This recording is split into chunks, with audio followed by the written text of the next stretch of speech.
আজ আমি ঘুম থেকে সকাল সকাল উঠেই রওনা দিলাম কল্যাণীর উদ্দেশ্যে। তো আমি সকালবেলায় সব কাজ সেরে চলে এসেছি। আজকে পয়লা বৈশাখের দ্বিতীয় দিন, মানে পরের দিন 2 তারিখ বৈশাখ মাসে। তো আমাদের এখানে আজকে মৎস্য হয় ভীষণ বড় করে। তো সেটার জন্যই কিন্তু আমাদের বাড়িতে আজকে প্রচুর লোকজন আসবে, কিন্তু আমার যেতেই হবে। তো সেই জন্য আমি চলে এসেছি। তো এসে বাড়িতে এসেই দেখো আমার দিদির পুজো শোনা চলে এসেছে।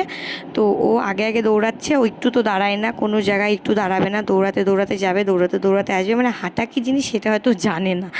যাই হোক, তো চলে এসছে। দেখো আমার বাবা এখন বাতাসা ছিটবে, মানিককে বলছে ছেটাতে, ও না লজ্জা পাচ্ছে। এটাও ভাবা যায়? আমি সত্যি সেটা অবাক হয়ে যাচ্ছি।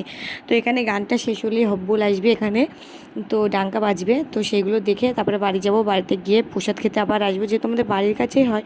তো আমরা খুব মজা করি। তো এখানে এসে আমরা ভাবলাম চলো একটু নদীর ধারটা তোমাদের সঙ্গে শেয়ার করি। তো সবাই এসেছিলো দিদি শ্বশুরবাড়ি থেকে, তো নদীর ধারটা একটু দেখাতে নিয়ে গেলাম। কারণ এটা আমাদের একটা পুরনো স্থান, মানে এখানে ছোটোবেলায় প্রচুর প্রচুর স্নান করতে আসতাম। এখন হয়তো আসা হয় না। দেখো কত সুন্দর, নদীটা ভীষণ চওড়া হয়ে গেছে। ওই দিকটাই হচ্ছে পার হয়ে গেছে, আর এই দিকটা ভেঙে যাচ্ছে।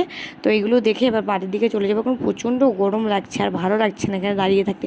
মানে দাঁড়িয়ে থেকে না অজস্র ঘেমে যাচ্ছি, আর ভালো লাগছে না। বাড়ি গিয়ে ফ্যানের নিচে বসবো। তো এর মধ্যে মা বললো আইসক্রিম নিতে, তো সবার জন্য একটু করে আইসক্রিম নিয়ে বাড়ির দিকে চলে যাচ্ছি।